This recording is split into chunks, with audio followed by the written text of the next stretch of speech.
hace 4 meses subí la tesis de Impost. La cosa es que en estos 4 meses considero que he aprendido bastante, tanto de inversión en general como de detalles relevantes de Impost, así que llegué a la conclusión de que prácticamente tenía que rehacer toda la tesis.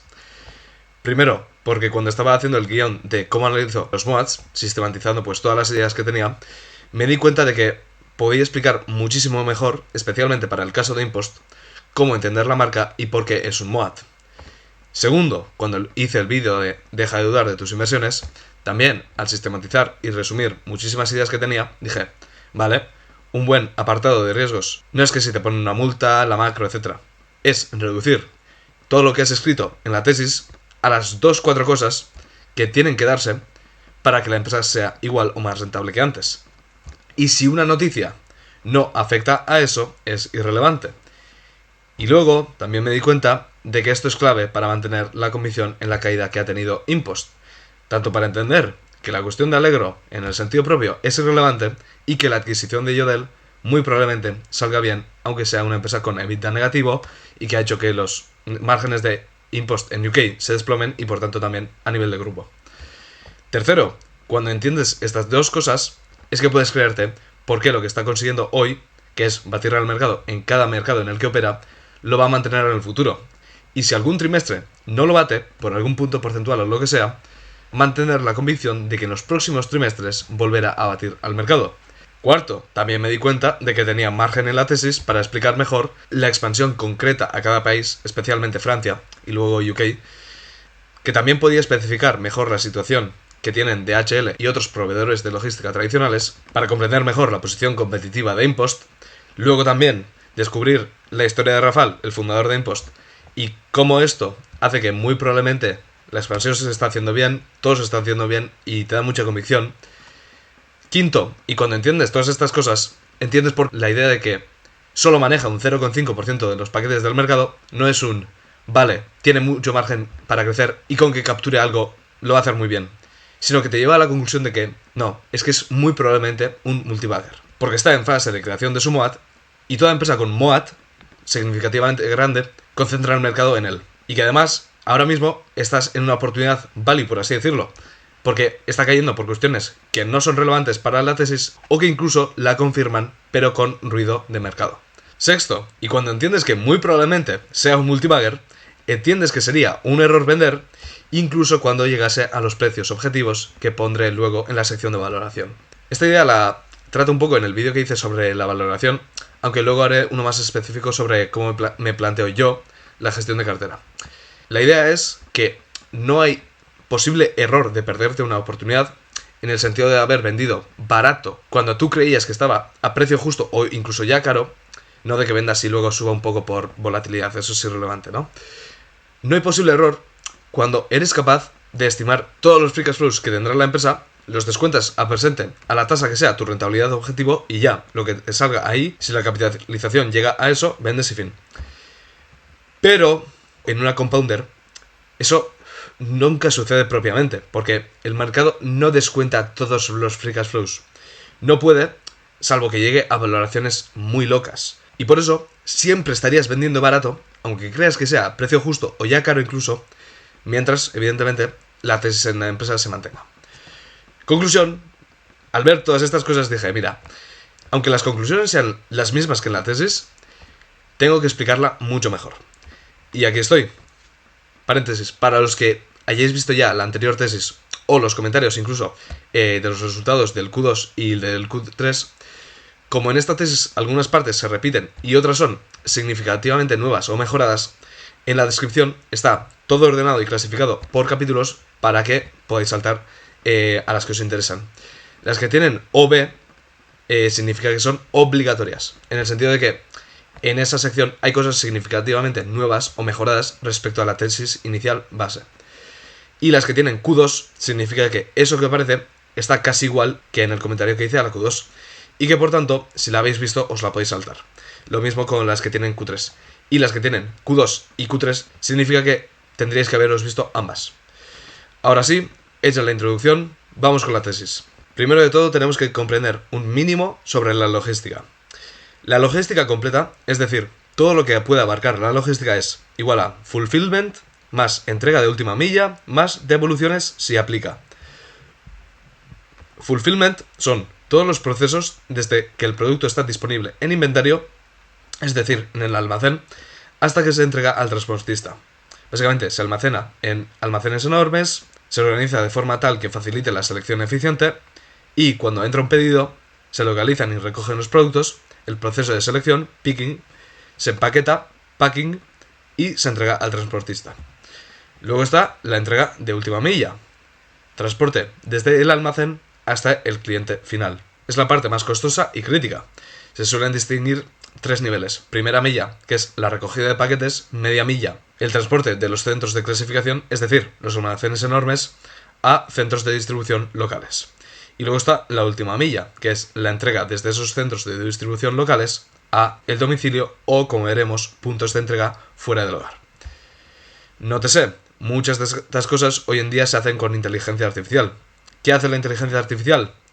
Infiere, es decir, predice cuál es el resultado correcto para cada caso, en base a cuál es el resultado correcto y las variables que predicen ese resultado correcto en todos los ejemplos con los que se ha entrenado esa inteligencia artificial, ese algoritmo. Por poner un ejemplo mundano que todos comprendemos, un niño aprende lo que es un perro porque los padres le muestran muchas veces un perro y un no perro. Entonces, por puro automatismo, va aprendiendo a detectar las características de un perro. Cuando dice que es un perro, eso es una predicción, una inferencia. Si está en lo correcto, refuerza su razonamiento, el algoritmo, y si yerra, lo corrige, hasta que todas las veces que dice que es un perro, lo sea. Es automático. Aplicada a la logística, la IA decide la ubicación ideal de productos para minimizar desplazamientos. Predice cuándo reordenar, se integra con robots para picking automático, anticipa las paradas inesperadas en cintas, etc. Y mejora de por sí. Concretando esto a Impost. Impost ofrece una solución logística completa. ¿A quiénes? B2C, Business to Consumers. Básicamente una empresa envía un producto a un consumidor, es decir, para e-commerce. C2B, es decir, devoluciones, y C2C, es decir, envíos de paquetes entre particulares, incluida la compra de artículos de segunda mano en apps como Vinted. Ofrece este servicio de logística y ha podido ganar escala en un sector con tantas barreras de entrada por haberse enfocado en la entrega a puntos fuera del hogar, OOH, Out of Home, aunque también ofrece la entrega a domicilio.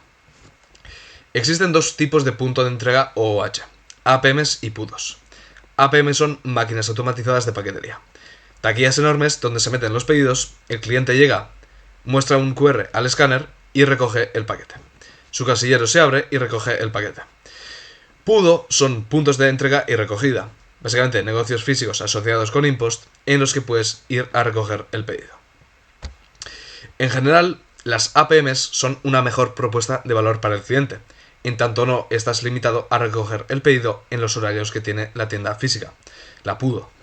Sin embargo, las PUDOs tienen mucho sentido a corto plazo porque capturan volúmenes mientras se desarrolla la red APM, mientras que las PUDOs es mucho más rápida de conseguir, es básicamente llamar a comercios. Y también tienen sentido accesoriamente a largo plazo, porque te permiten satisfacer picos de demanda. Si construyes APMs en base a la demanda en picos, por ejemplo, Navidad, tendrás una tasa de utilización pobre casi todo el año y por tanto tu ROIC será pobre. Por eso la estrategia es, durante la expansión en zonas geográficas, ampliar mucho la red PUDO para satisfacer la demanda e ir progresivamente sustituyéndolas por APMs. Bueno, pues Impost no solo es el operador número 1 de APMs en Europa en general, también en concreto en Polonia, Francia, Reino Unido. En España, Portugal e Italia es la segunda mayor, en camino de volverse también la primera. La propuesta de valor de los puntos de entrega fuera del hogar es la siguiente. En primer lugar, en cuanto a la comodidad, si te lo traen a casa es mejor que si no te lo traen. No tienes que moverte y dedicarle tiempo. En ese sentido, a priori, la entrega a domicilio es mejor.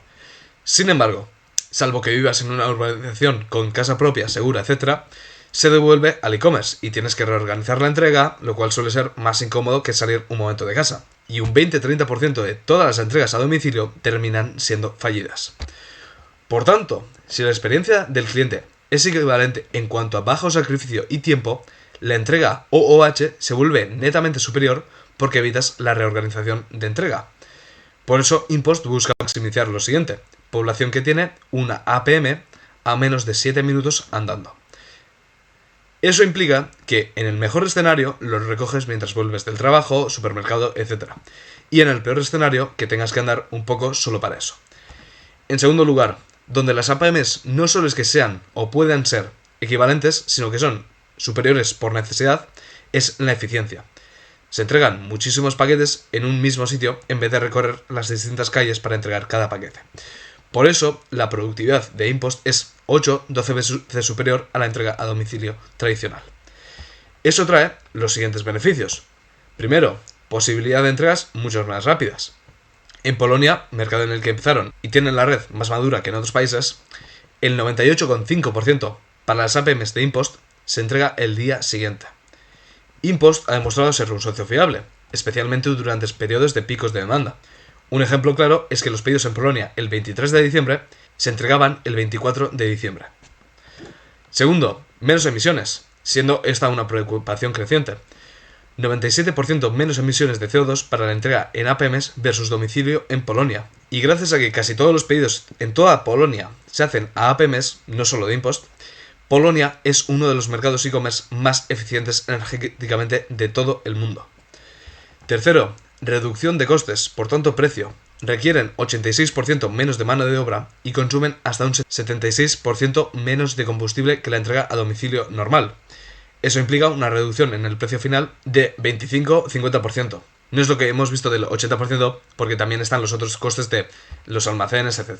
Y solo por esa reducción del precio final, solo por eso se vuelve interesante para la gran parte de la población europea, lamentablemente. Incluso en el peor escenario, es decir, andar solo a recoger el paquete. Porque ahorrar 2 euros por andar 14 minutos, es decir, ida y vuelta de 7 minutos, equivale a cobrar 8,6 euros por hora, lo cual ronda el salario mediano neto en países que InPost tiene presencia. Por la suma de todos estos factores, neto superior o equivalencia en cuanto a comodidad y superioridad total en cuanto a rapidez, emisiones y precio, las entregas APM, concretamente de InPost, luego veremos por qué no es equivalente las APMs de todos los otros competidores, en Polonia es preferida a la entrega a domicilio por mucho margen. Luego, en la eurozona, están consiguiendo tal adopción que la mayoría ya prefiere la entrega OOH a la entrega a domicilio. Y en Reino Unido, si bien todavía no hay datos a este respecto, el extraordinario crecimiento, que luego veremos, no puede ser otra cosa que muestra de esto. Luego, dos partes accesorias, primero para mejorar la oferta para los consumidores, la app móvil. Cuando un consumidor compra en un e-commerce que está asociado con InPost, la transacción se registra en la app InPost Mobile. Los usuarios la usan para traquear el pedido, incluso de múltiples que ya han hecho en distintos comercios, gestionar y dirigir el pedido a otro punto en caso de que lo quieran, abrir el casillero de forma remota para que sea un llegar, abrir, recoger y largarse, y pueden hacer el proceso de devolución sin imprimir etiquetas, etc. Porque registran la devolución en la app, meten el paquete en el punto de entrega y fin. Con esto da un servicio completamente integral al consumidor. Aprovecha que InPost tiene muchísima densidad de APMs y maximizas el uso y la facilidad de uso de esas APMs. Porque sabes cuándo tienes el pedido, cuando lo recoges es recoger, abrir al instante la taquilla, y si no te convence el pedido es tan fácil como registrarlo y meterlo en la taquilla que tienes al lado de casa. ¿Cuánto valoran los usuarios este servicio? Los datos hablan por sí solos. Ostenta una calificación de 5 estrellas en la App Store y 4,9 en Google Play. Y más del 70% de los clientes de APMs son usuarios de la app, y los usuarios de la app generan alrededor del 80% de todos los pedidos que gestiona InPost. Luego, mejorar la oferta para los e-commerce. Ahí tiene InPost Pay. Básicamente, para facilitar el proceso de compra a los consumidores y el de venta a comerciantes, InPost ha creado una pasarela de pago para los comerciantes que tienen contratados sus servicios. Una pasarela de pago, por ejemplo, PayPal, es un servicio que procesa pagos electrónicos entre un comprador y un vendedor. Es el intermediario que conecta el comerciante con el banco del cliente, asegurando que el pago sea seguro para ambas partes. La monetización típica de una pasarela de pago es cobrando una comisión al comerciante. En cambio, InPost Pay no la cobra, siendo más competitivo en ese sentido. Y no lo cobra porque consigue que el comerciante venda más, y por tanto InPost gestione más pedidos cobrando ya sí por eso. InPost Pay consigue que el comerciante venda más porque reduce la fricción en el proceso de compra. Los comerciantes reportan un aumento del 30-70% en las conversiones en el checkout, el momento en el que clicas en realizar pedido y tienes que poner los datos de pago. Se lanzó en Polonia en 2023 y actualmente solo está disponible ahí, pero Impost tiene planes de expandirlo a otros mercados una vez el servicio es completamente implementado en Polonia, y muchos comerciantes internacionales que trabajan con Impost lo quieren hacer. Muestra que es un servicio valorado. La objeción evidente a Impost es que puede crecer todo lo que quiera, puede ser la líder en términos absolutos y estar especializada en un segmento de mucho valor. Que si no es devorada por nuevas empresas que traten de replicarla, será devorada por las grandes como Amazon o DHL. DHL siendo la que domina la logística en Europa, y en 2024 registró un beneficio neto de más de 10 veces superior al de Impost. Por tanto, tendría presupuesto para comerse a Impost. Esto no es cierto. El caso de Amazon es particular, así que lo veremos pronto, pero en una sección aparte. Primero, el mercado de logística es un mercado concentrado por sus barreras de entrada. El 50% de la paquetería mundial lo controlan 5 empresas. Y en Estados Unidos, 2/3 solo entre UPS y FedEx. ¿Por qué? Porque los costes fijos son enormes, es decir, almacenes enormes, con muchísima maquinaria, etc. Y los beneficios por unidad son mínimos. En el caso de Impost son unos 20 céntimos por paquete, siendo Impost la más rentable de todo el sector. Por tanto, se debe manejar una cantidad masiva de paquetes para llegar a ser rentable. Si divides el mercado en pedazos y que cada pedazo sea esa cantidad que se necesita para que una empresa sobreviva, solo salen unos pocos pedazos. Solo unos pocos pueden ser rentables y por tanto sobrevivir, y esos pocos dominan todo el mercado. Impost pudo hacerse camino en este sector ya dominado por DHL por haberse obsesionado con la entrega OOH. Los consumidores no tenían esa propuesta de valor y cuando la descubrieron la querían. Por tanto, pudo adquirir escala y volverse rentable. Pero no habiendo empezado en 2009 con las APMs, tardó hasta 2019 en llegar a tener EBIT positivo. Nótese, solo operaba en Polonia, es decir, no tenía segmentos internacionales en pérdidas, y dominaba el mercado polaco por completo. Conclusión, no hay amenaza real de nuevos entrantes y pequeños ya existentes como hemos visto. Pero tampoco de los grandes, como DHL, etc., como ahora veremos. ¿Por qué? Por lo segundo. El MOAT de marca, el cual se entiende fatal.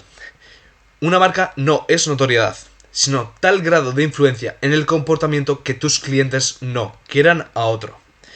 Eso es una cuestión de los dos siguientes factores. Primero, asociaciones inconscientes que ha hecho el cliente entre la empresa y conseguir su objetivo. Básicamente, que llegue el paquete correcto, sin daños a tiempo, etc. Y eso se da cuando la empresa cumple su promesa repetidas veces. Por tanto, se crea esa asociación inconsciente en el cerebro del cliente. Y estas asociaciones inconscientes, si son positivas, no cuánto, es medible por métricas de satisfacción del consumidor, como el NPS o búsquedas en webs como Trustpilot, etc. Segundo, el valor de esas asociaciones positivas. Pensemos en la incertidumbre que siente el cliente hasta que se cumple su objetivo y el perjuicio si la empresa no lo cumple. Por poner ejemplos para que se vea esto más claro. En el caso de la logística, la incertidumbre es alta si nunca has comprado a ese otro. Solo tienes la idea de que esa persona debería ser fiable. Y el perjuicio, entendido como molestia de hacer los trámites para la devolución, etc., es alto en comparación al precio que pagarías por uno más barato, por un proveedor de logística más barato. Ya digo, las diferencias son de céntimos. Mientras que, en el caso de unos macarrones de supermercado, por ejemplo, el potencial perjuicio es que es bajo. Hay garantías mínimas sanitarias y como mucho pierdes unos euros y te cocinas algo alternativo. Ya está. Entonces, cuando el cliente ha hecho tantas asociaciones positivas en su mente entre la empresa y cumplir su objetivo, y además le importan mucho, porque es una cuestión de que si el servicio es malo, pierdes significativamente más que el precio extra, ahí tienes marca. Porque influencias al cliente tanto que solo quiere comprarte a ti, incluso a mayor precio. Dos datos extremadamente reveladores que ejemplifican la marca a la perfección son que, primero, la tasa de utilización de las APMs de Impost es mayor que la de la competencia, incluso cuando las de los competidores están más cerca.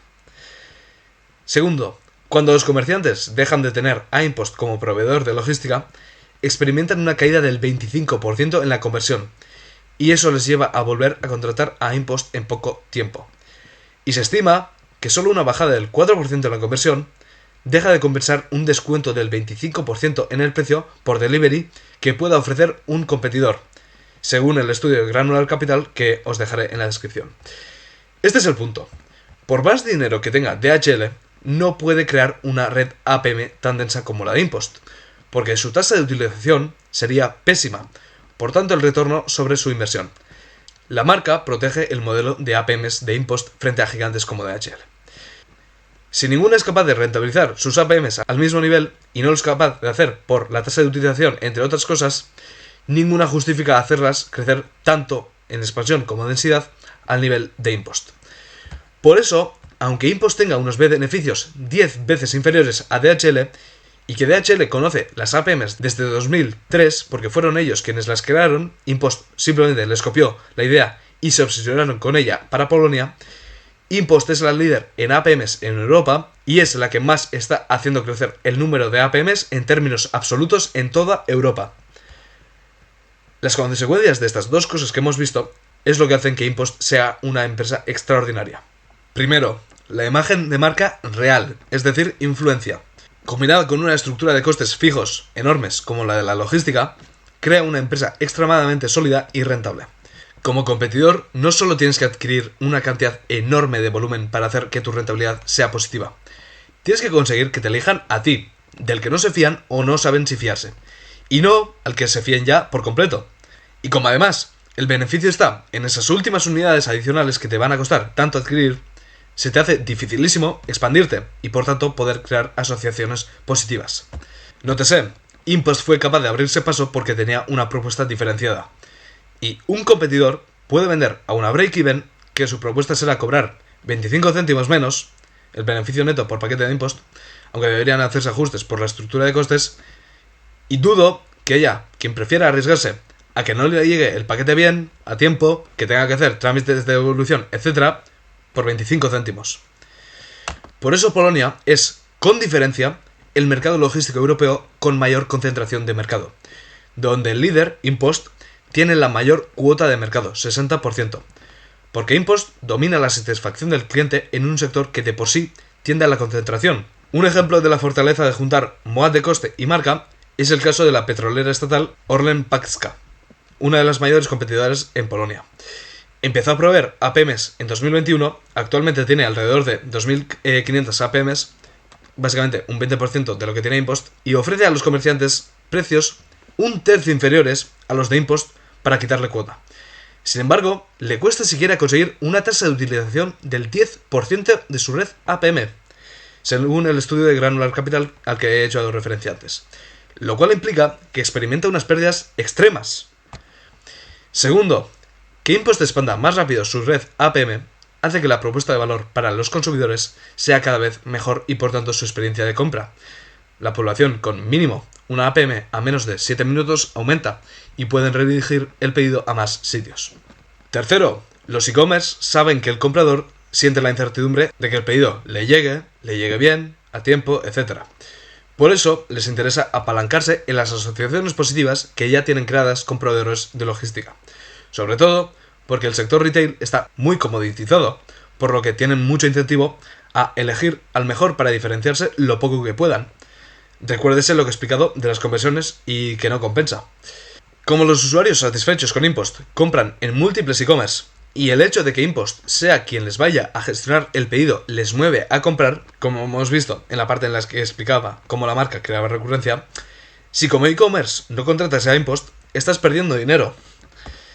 Entonces, que más comerciantes contraten a InPost como proveedor de logística hace que haya más consumidores conscientes de la existencia de InPost y que ya han hecho una asociación positiva en su mente por el buen servicio que les ha dado. Eso refuerza su marca y el deseo de los comerciantes de apalancarse en ella y así en bucle. Además, con eso se consigue aún más escala y por tanto eclipsar aún más a los competidores en cuanto a la posibilidad de desarrollar su marca y hacerlos aún menos viables. Vamos ahora a concretar esto a la situación que tienen competidores como DHL, etc. Como explicó el CEO y fundador Rafał Brzoska en la Earnings Call Q2 2025, el planteamiento clásico de los proveedores de logística ha sido centrarse en el comerciante. Su propuesta ha sido tener una red extremadamente densa y extensa y estar dispuesto a aceptar condiciones mediocres, precios bajos, hacer devoluciones a pérdidas, etc.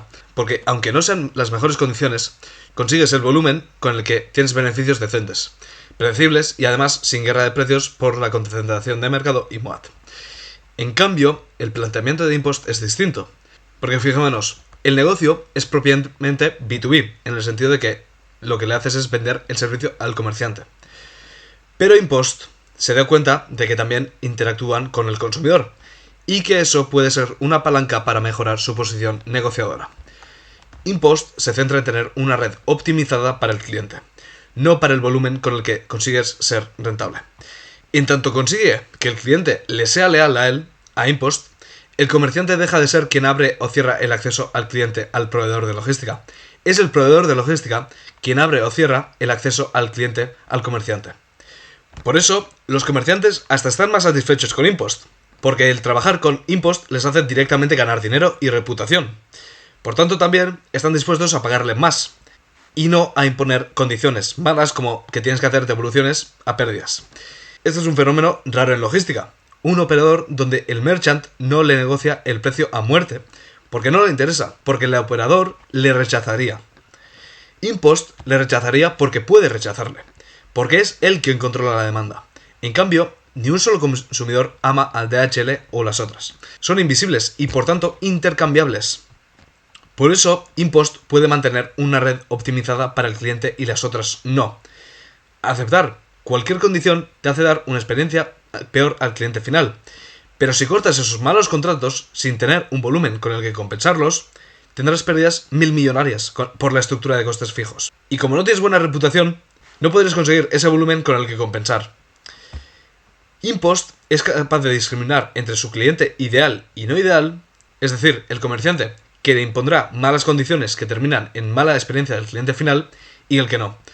Por tanto, mantiene alta su rentabilidad y sostenible a largo plazo porque mantiene su marca. El planteamiento de Impost beneficia a todos. Impost, el buen comerciante y el cliente. No así el clásico. Por no beneficiar al cliente, del que el comerciante depende, por tanto, el operador de logística. Ahí entendemos que el tamaño de DHL es un freno, no una ventaja. Primero, porque no le sirve para evitar la expansión de Impost, porque, como hemos visto, no es una cuestión de fuerza bruta, sino de precisión. Adquirir suficiente demanda como para que cada nodo sea rentable. Y eso es más posible cuanta mejor marca frente al resto tengas.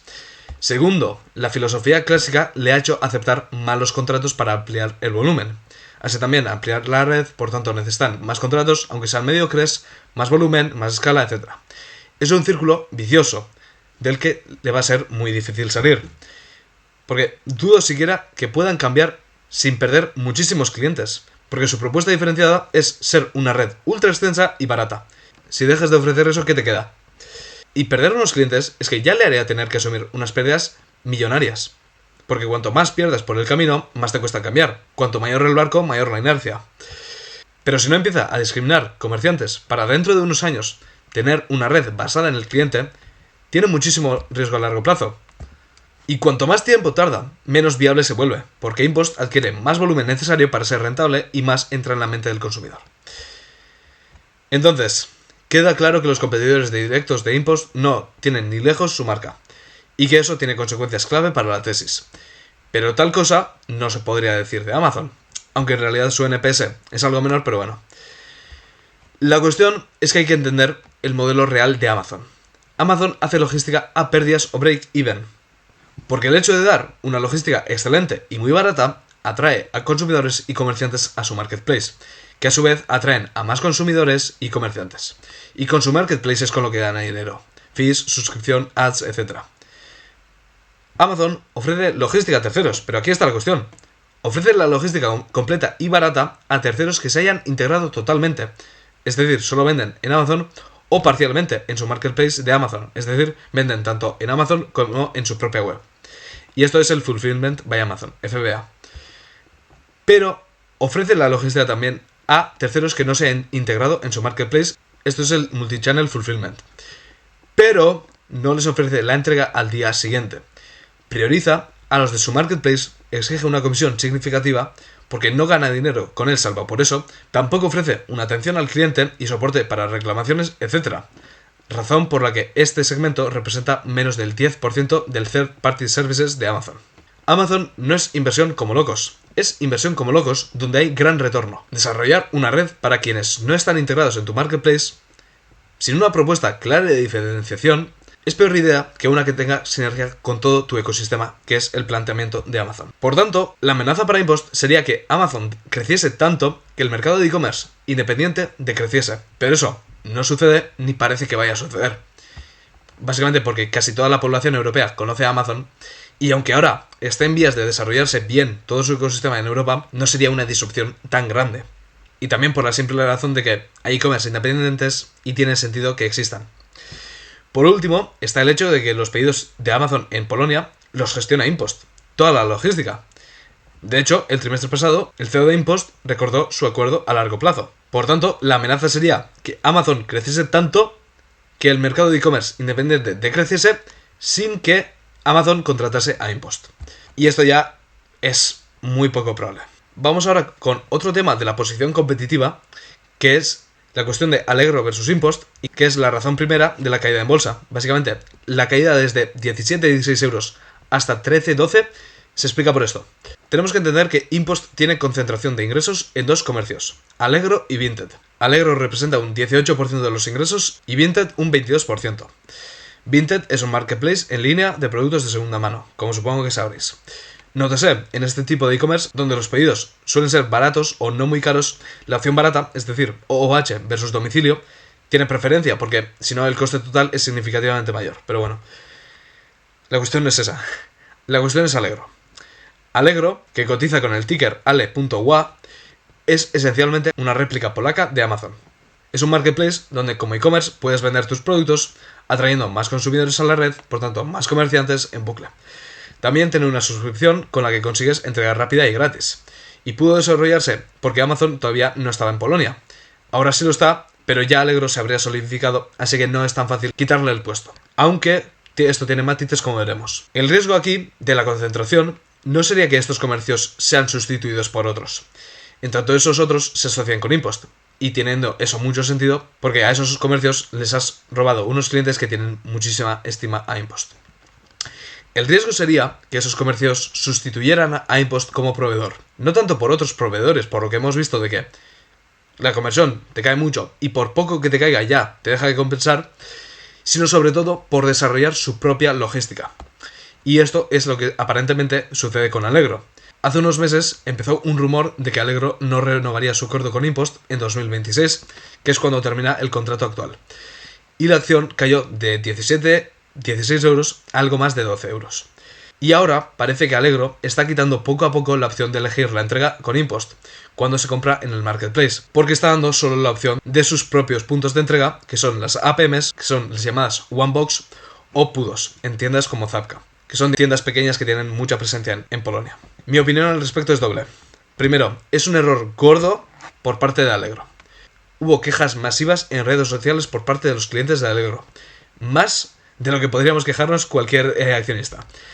Porque InPost no es un proveedor más de logística. Estas quejas son una prueba más de ello. En tanto el 80% de los volúmenes de InPost vienen de quienes compran en más de 10 e-commerce y en todos eligen a InPost, y que InPost les gestione la logística y les mueva a comprar, entendemos el impacto mínimo que ha tenido estos cambios de Allegro a InPost. Porque InPost estima que estos cambios de Allegro han tenido un impacto del menos del 2% en los ingresos, siendo Allegro el 18% de los ingresos de InPost, y habiendo Allegro redirigido alrededor del 30% de los volúmenes de puntos InPost a Allegro. ¿Qué nos dice esto?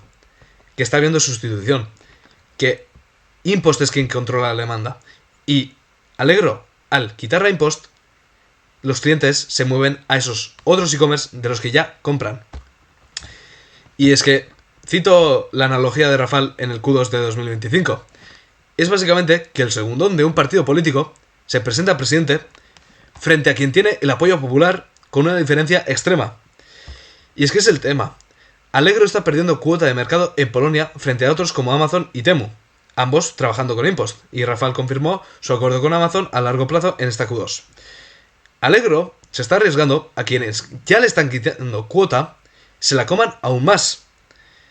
Porque no solo hay efecto red en el sentido positivo, que tienes más comerciantes, por tanto, atraes a más clientes, y que haya más clientes atrae a más comerciantes.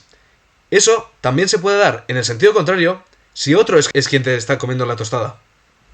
Porque tienes menos clientes, por tanto, los comerciantes dejan de interesarse en tu web y por tanto, los comerciantes dejan de interesarse en tu web. Por tanto, es un riesgo para Allegro, que pierda su efecto red y por tanto lo ganen otros. La cuestión es que Allegro acaba de cambiar de CEO. Y Rafal comentó en la Q2 que este nuevo CEO nunca estuvo a favor de sustituir a InPost, porque era consciente de cómo InPost fue y sigue siendo clave para Allegro. Que además lo conoce personalmente, por tanto es optimista con la posibilidad de resolver la cuestión. Segundo, pero aun si no se resuelve y Allegro decide prescindir de InPost, Rafal ya lo ha dicho, no forzamos a nadie a trabajar con nosotros, no nos enfocamos en los competidores, nos enfocamos en los clientes. Es lo único que tiene que mantenerse para que se mantenga la tesis. Inviertes en InPost no por su negocio en Polonia, inviertes solo si crees que pueden replicarlo fuera de Polonia, especialmente en Francia y Reino Unido, porque ahí se mueve por 15 el dinero de Polonia. Y si crees en eso, inviertes. Y si crees en eso, poniendo en perspectiva Allegro, es irrelevante. Y lo que ahora acaba de suceder con Allegro, como el efecto es mínimo, como está viendo quejas masivas, es muestra de que sí hay marca real, influencia real. Mientras que, si no crees en esa expansión, no inviertes. Y por tanto, te puede preocupar a Allegro. Pero como no inviertes, es irrelevante. Entonces, habiendo mencionado la expansión internacional, vamos con ello. InPost ha conseguido una máquina de imprimir dinero en Polonia. Gestiona el 60% de los paquetes del mercado. Hace unos pocos años era el 50%, pero como sigue batiendo al mercado, aun siendo líder, cada vez más se concentra más. Márgenes EBITDA del 40% y con una conversión a free cash flow del 60%. Es decir, márgenes free cash flow del 25%. En 2024. En 2025 será menor porque ha vuelto la inversión, como explico en el apartado sobre la gestión de capital.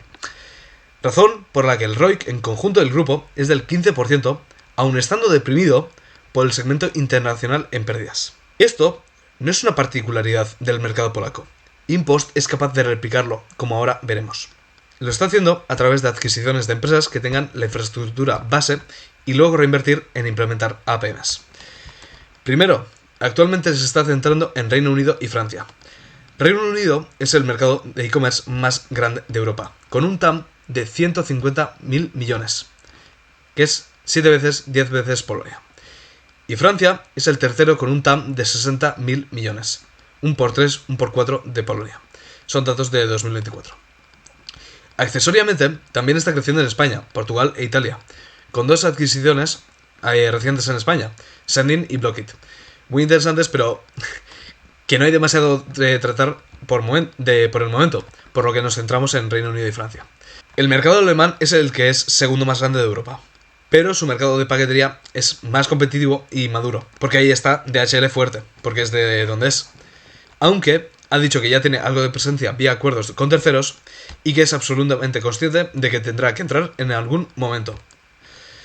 Actualmente, Q3 2025, el 46,2% de los ingresos viene de Polonia, 26% de la eurozona, Francia, España, Italia, Polonia y Benelux, es decir, Bélgica, Países Bajos y Luxemburgo, y el 27% de UK e Irlanda. Segundo, antes de entrar en los casos concretos de expansión para probar que InPost es capaz de replicar Polonia, quisiera notar algo clave: las asociaciones con los grandes e-commerce. Cuando InPost pueda aspirar a eso, ahora veremos de qué depende, es que va a poder aspirar a todo el volumen B2C con un modelo de monetización superior, como hemos visto, de discriminar clientes ideales de no ideales. Y para aspirar a eso, tienen que darse dos cosas. Primero, ser un operador courier. Un operador courier es un operador con una red logística ultra sistematizada, capilarizada para tu door, es decir, domicilio. Miles de furgonetas, repartidores, rutas directas, etc. Courier no significa solo hacer o principalmente hacer entrega a domicilio. Puede ser un operador OOH first, como es InPost. Significa tener la infraestructura para hacer a domicilio sin ningún problema. Los grandes comerciantes contratan solo a couriers, porque solo ellos, los couriers, cumplen sus condiciones mínimas de capacidad y densidad recomendada y fallback real. básicamente que si la APM está llena, el paquete se lleva a casa y no que se tenga que redirigir. InPost tiene courier en Polonia, pero no en los otros sitios, porque en Polonia tiene una red tal que mueve el 60% de los paquetes, mientras que en Francia y UK un 10% aproximadamente y menos del 50% de la población vive a menos de 7 minutos de un punto InPost y no hace entrega a domicilio sistemática. Por eso, por ejemplo, Amazon lo contrató como proveedor principal de logística en Polonia, pero fuera de ahí solo de forma accesoria.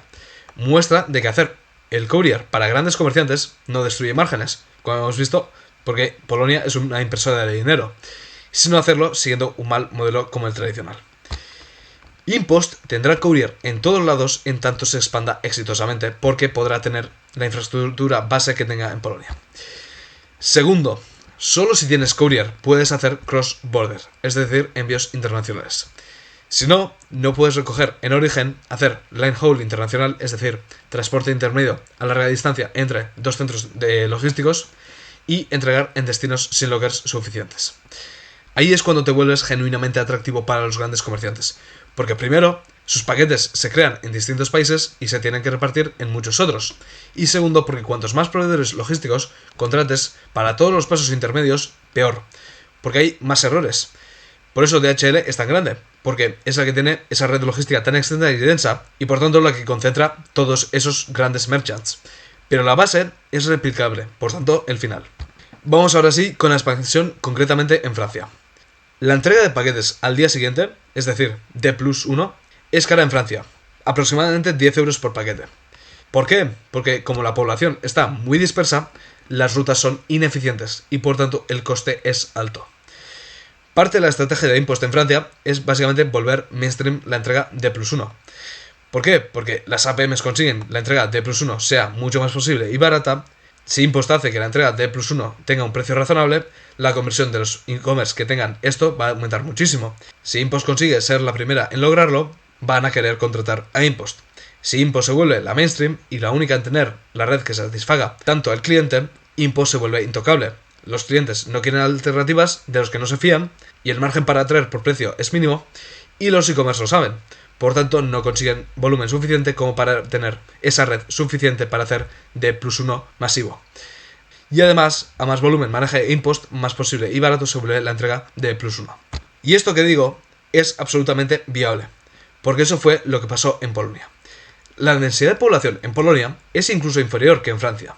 Y en Polonia, el 98,5% de los pedidos InPost los entrega D+1. Y en Polonia había varios players anteriormente, como ahora los hay en Francia. Pero como InPost fue la que consiguió entrega generalizada D+1, asequible, etc., consiguió la mayor red.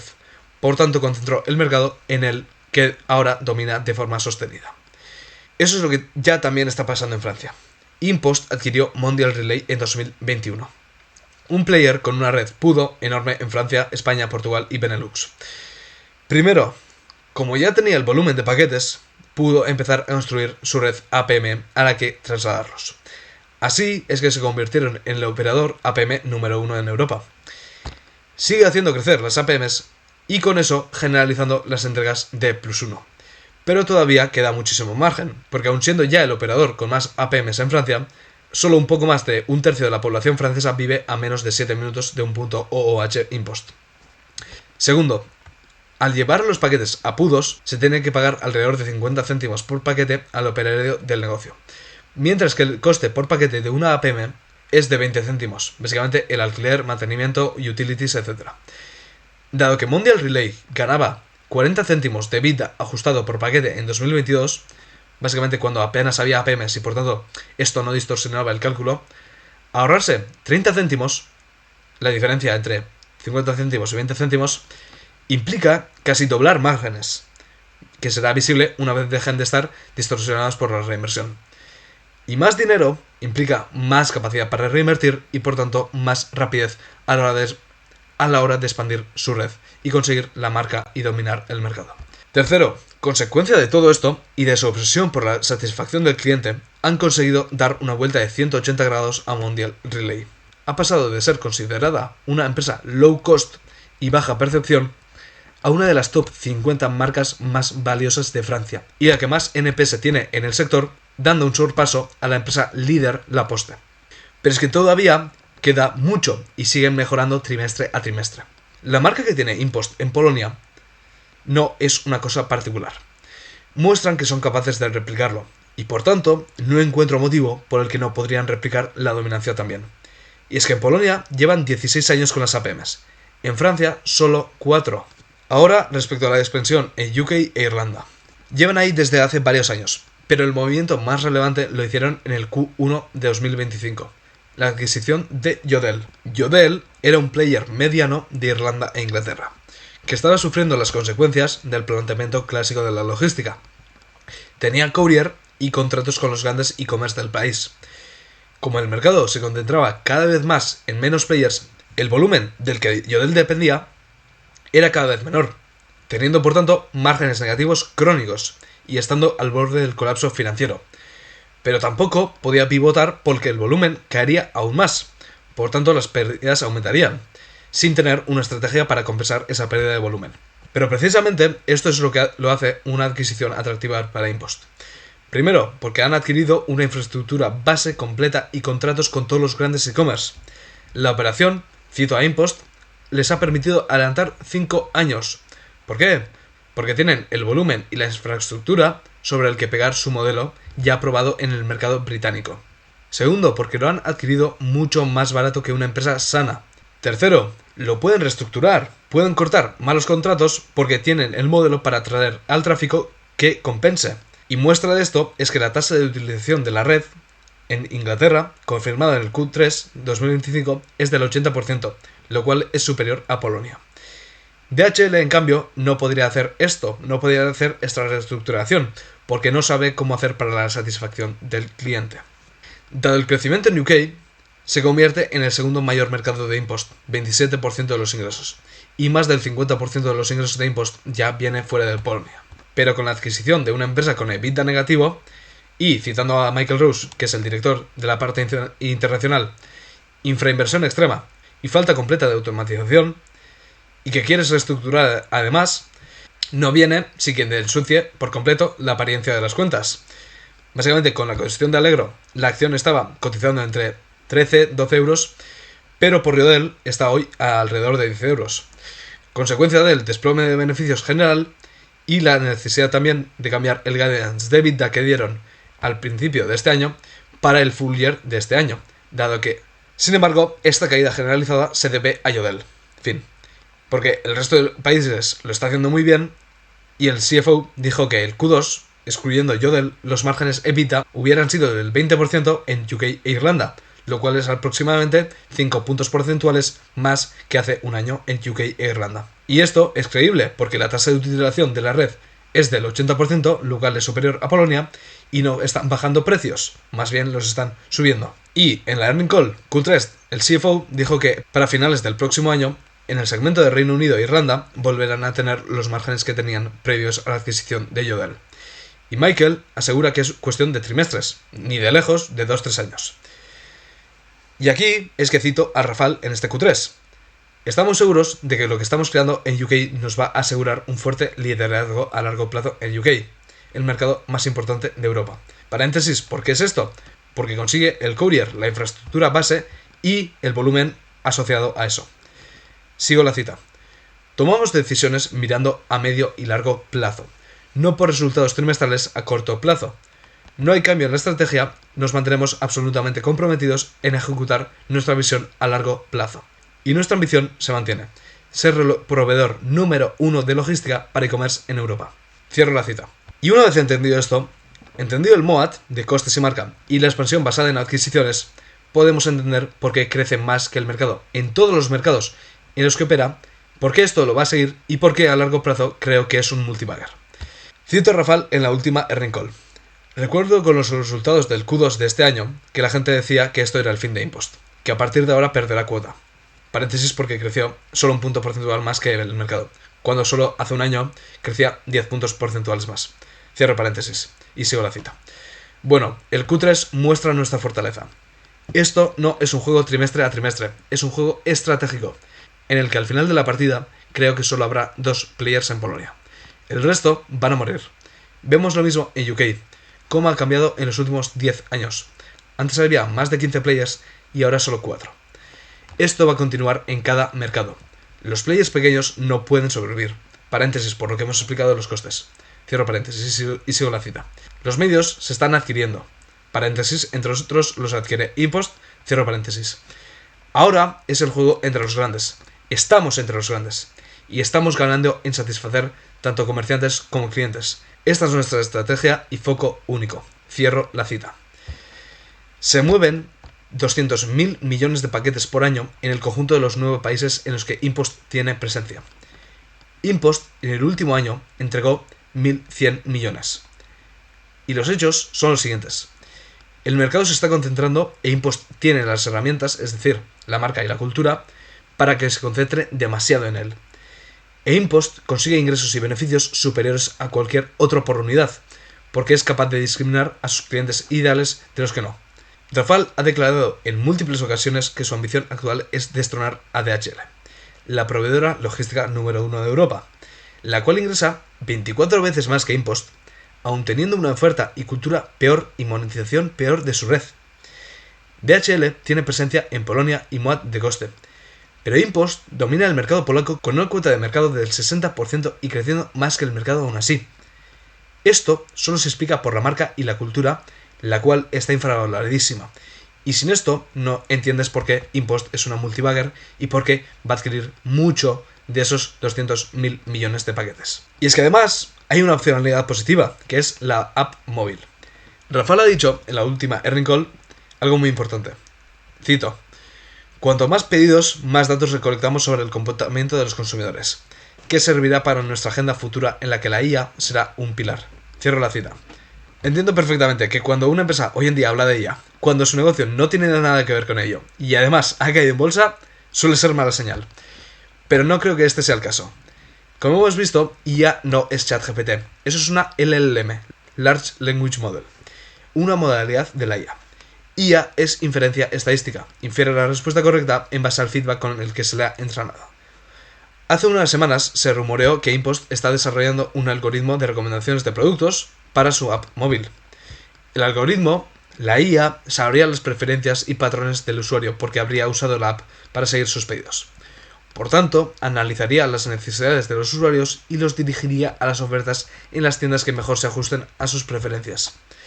Impost tiene una app móvil extraordinaria. Por eso los clientes se mueven a usarla y el 80% de los paquetes que gestiona Impost son de usuarios de la app. Como casi todos los clientes que adquiere es capaz de moverlos a la app y está adquiriendo cuota a ritmos agigantados, llegará un momento donde una cantidad masiva de la población lo tendrá, y los merchants no pueden no querer acceder a ellos.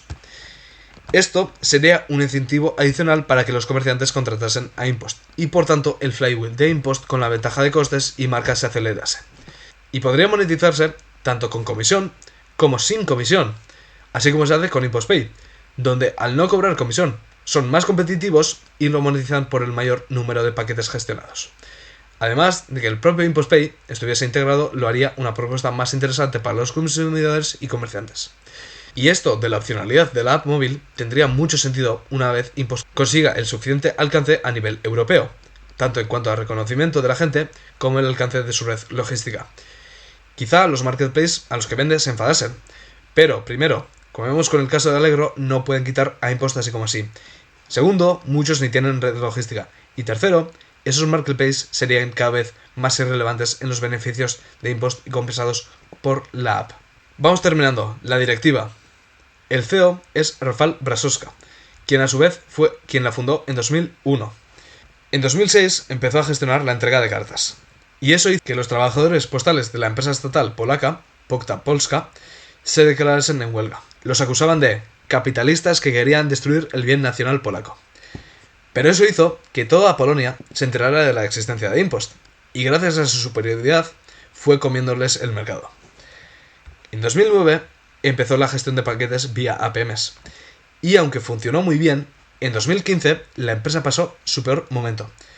Primero, porque se expandió internacionalmente demasiado rápido, en el sentido de que el negocio en Polonia todavía no era lo suficientemente sólido. Y sin mucho sentido, en el sentido de que se expandieron a mercados como Malasia, Australia o Colombia.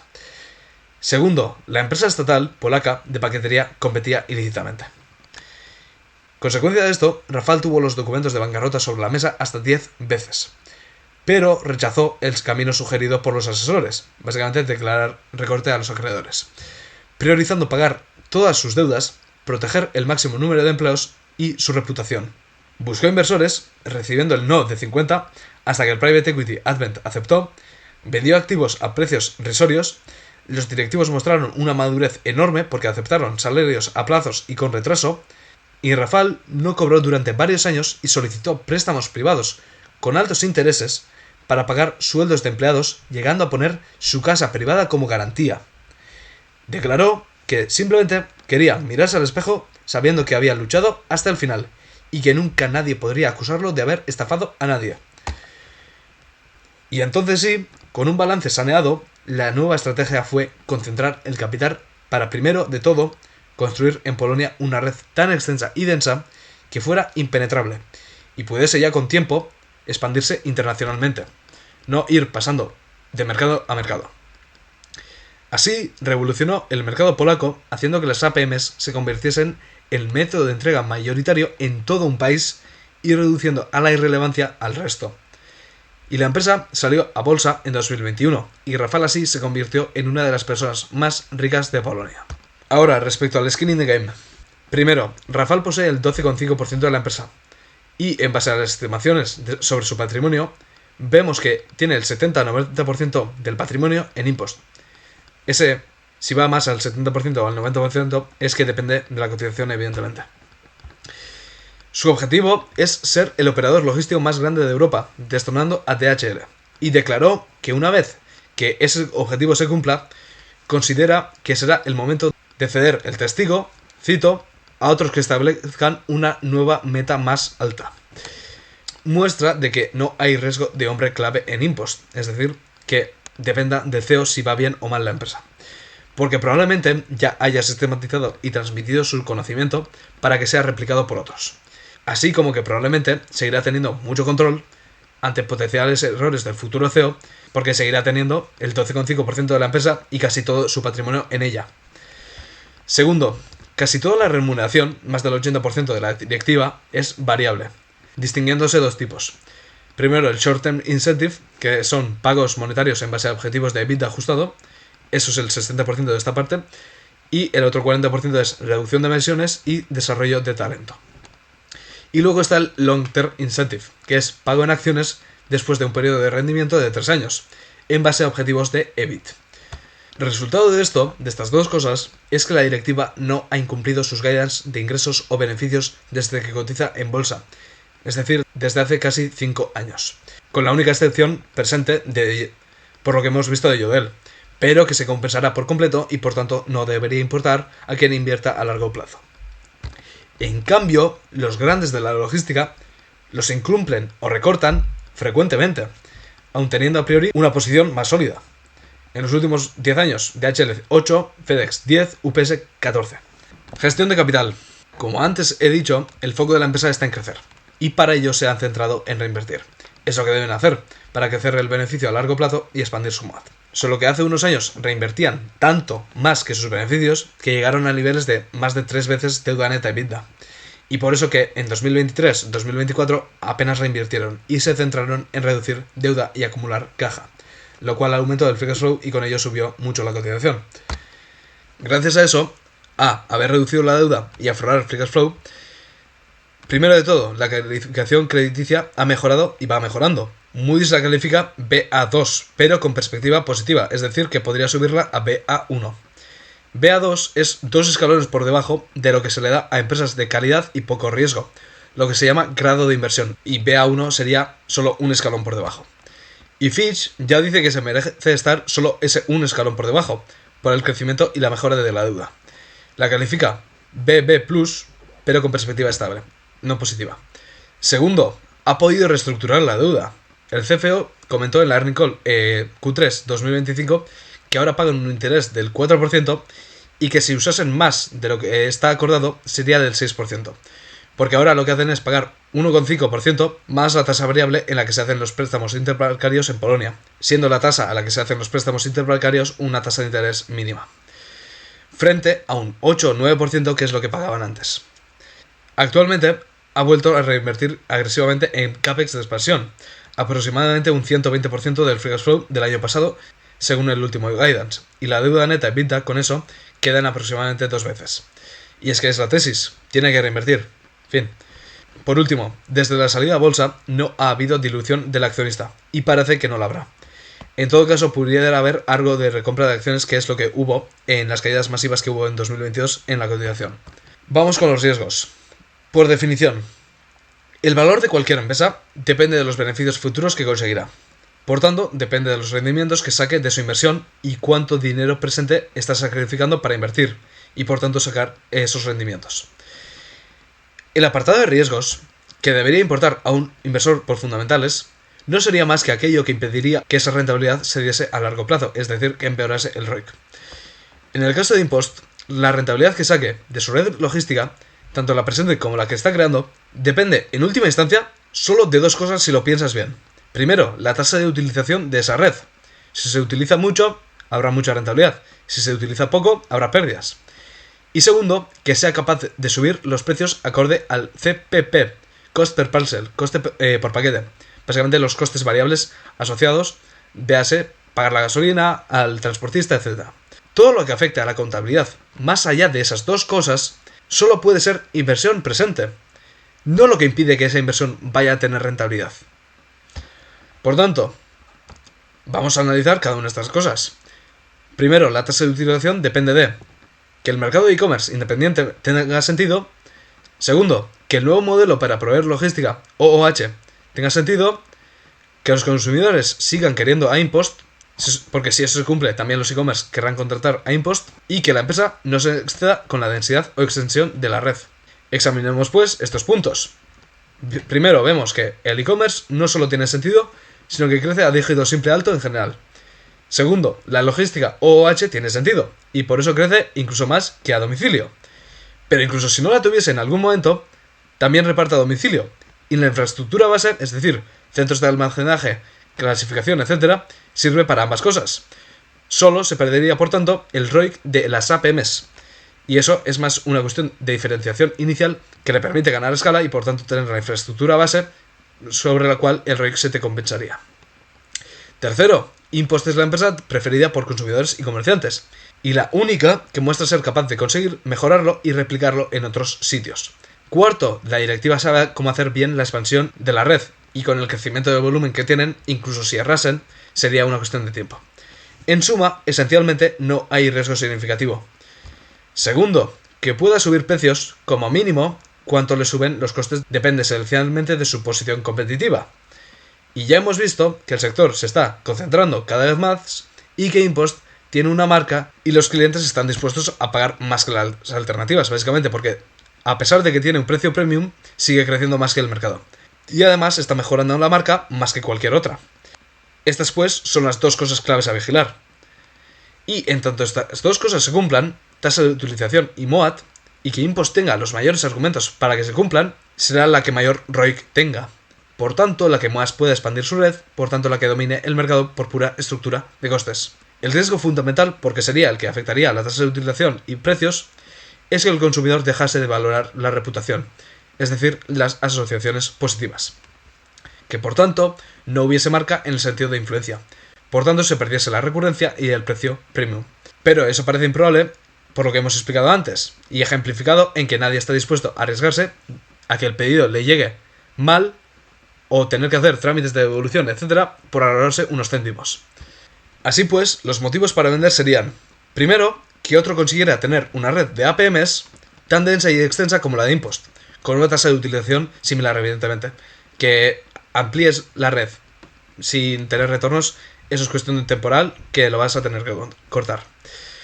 O que otro hiciese crecer su red APM en términos absolutos más que la de InPost, con una tasa de utilización similar, antes de que InPost estuviese ya muy consolidada, en el sentido de que si ya tienes poco margen para hacerla crecer, pues puede ser que otro crezca más. ¿Por qué estas dos cosas serían motivo para vender? Porque estas dos cosas serían la evidencia de que la diferencia de ROIC no es tal y por tanto el MOAT. Segundo motivo para vender, que la satisfacción del consumidor y o el e-commerce se empeorase y o que otro superase a InPost. Esto sería la antesala de un proceso de comoditización de las APMs y por tanto de competencia de precios, lo cual no es bueno ni para los márgenes, ni para la tasa de utilización, ni para nada. Nota importante, no importa tanto el número de APMs, sino el de compartimentos, es decir, taquillas de cada APM, totales. Se comentaba hace unos meses que los competidores ya tenían más APMs que Impost en Polonia, que por tanto ya no era lo que era antes. Esto es un error. Además de que los competidores tienen cada vez menos margen para hacerlo crecer, porque el mercado es cada vez más maduro, más concentrado e Impost está ganando. Cualquier otra cosa, véase macroeconómica, crecimiento del mercado de e-commerce, etc., sería simplemente motivo para ajustar expectativas a corto o medio plazo de ingresos y beneficios. Por tanto, no sería relevante para la tesis a largo plazo. Y la cuestión con Allegro es más o menos la misma. Puedo ajustarte expectativas a corto o medio plazo, pero a largo plazo es que es irrelevante, por lo que he argumentado antes de que inviertes en Impost porque crees en la expansión internacional. Y si crees en la expansión internacional, Allegro se vuelve irrelevante, porque en internacional se mueve 15 veces más dinero que en Polonia. Ahora sí que sí, vamos con lo último, lo único que importa en última instancia en cualquier inversión, que es la valoración. Pero antes de nada, disclaimer, como siempre, soy un chaval de 20 años. No he terminado todavía ni la carrera universitaria. Y empecé a invertir hace solo 2 años. ¿Cómo me vais a hacer caso?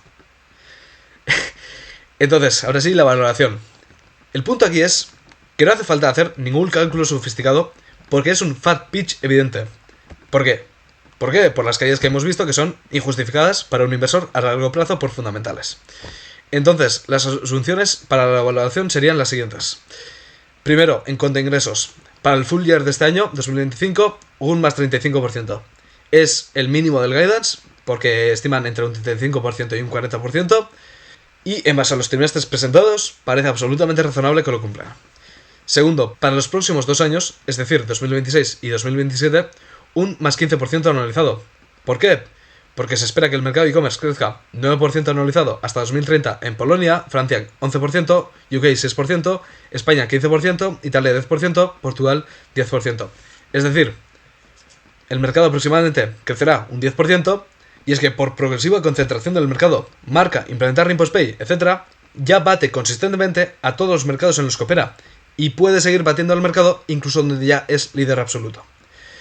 Y luego, para los próximos 2 años a partir de ahí, es decir, 2028-2029, un más 10% anualizado. Es decir, simplemente en línea con el crecimiento general del mercado, lo cual me parece súper pesimista, pero bueno, por hacer ultra simple la valoración.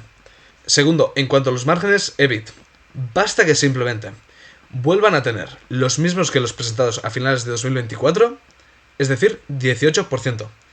Y para ello, simplemente tienen que cumplirse 2 cosas muy sencillas. Primero, que puedan reestructurar Yodel en un periodo de 4 años. Y la directiva dice que es una cuestión de trimestres y asegurado menos de 2 años.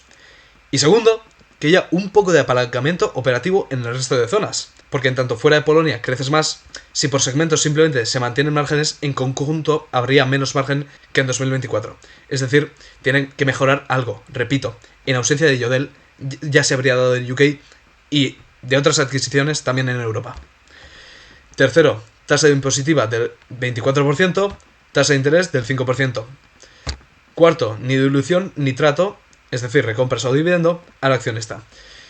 Quinto, deuda neta EBITDA de 1, más o menos. Sexto, un múltiplo PER de 23 y EV/EBITDA de 10.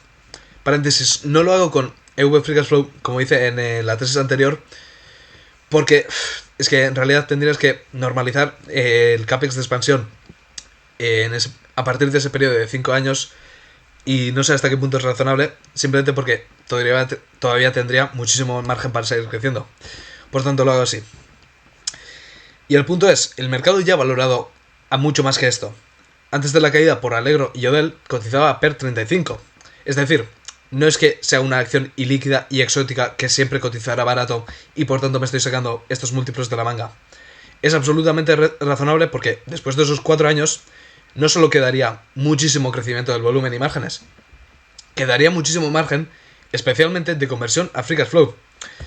En suma, es un múltiplo por el que ni loco vendería, porque es un multibagger evidente que no va a entrar en una etapa de madurez de aquí a 5 años ni a 10 años. pero sirve para aproximarnos al precio al que podría cotizar. Consolida sus cuentas en PLN, es decir, zloty, la moneda polaca, y cotiza en euros. Pero el riesgo de tipo de cambio es mínimo y cada vez menor. No es el motivo de la caída, porque más del 50% de sus ingresos ya viene fuera de Polonia, donde asume sus ingresos y costes en euros o libras y luego se traduce a PLN para sus cuentas generales. También porque hace coberturas de tipo de cambio y también porque a largo plazo las diferencias de rentabilidad se explican por las diferencias de inflación entre las dos monedas. Es decir, si el PLN se evalúa frente al euro, la rentabilidad será menor, mientras que si el PLN se aprecia, la rentabilidad será mayor. Y es que Polonia es un país serio, está en la Unión Europea. En unos años se estima que vaya a tener más PIB per cápita que España. Por tanto, no deberíamos estimarnos un diferencial de inflación superior al 2% o 1%, que a una rentabilidad anualizada del 30% es que se vuelve irrelevante. Cotiza hoy aproximadamente 10 euros y con las asunciones hechas para finales de 2029 debería cotizar a 130 PLN, es decir, esencialmente hacer un por 3 en 4 años, un 30% anualizado. Porque para hacer mentalmente vosotros la conversión de PLN a euros tenéis que dividirlo entre 4. Pero aun si llegase a ese precio objetivo o más, yo no vendería, por lo que he dicho en el inicio. No tienes el riesgo de vender barato, creyendo que está a precio justo o caro, cuando puedes descontar todo el free cash flow que generará. Pero en una empresa cuyo mercado crece a doble dígito, dígito simple alto, que tiene todos los argumentos del mundo para crecer más que ese mercado, con además opcionalidades positivas, que si sale bien, se consolida en uno de los mercados con mayores barreras de entrada, que eso también te haría subir el múltiplo, porque el mercado lo vería como una empresa con riesgo muy pequeño, es que vender para meterme en otra cosa que creo que me va a dar una mayor rentabilidad, tendría que ponerse en unas valoraciones muy locas para que ese fuese el caso. Por tanto, yo quiero, Dios mediante, mantener la empresa durante décadas. Aunque vosotros, evidentemente, es vuestro dinero y haréis lo que juzguéis correcto. Esto ha sido todo. Si os ha gustado y queréis que suba más y mejores tesis, os agradecería enormemente que me rellenaseis la encuesta que os dejo en la descripción para darme feedback. Tardáis como mucho 5 minutos. Sin más me despido y que Dios os bendiga.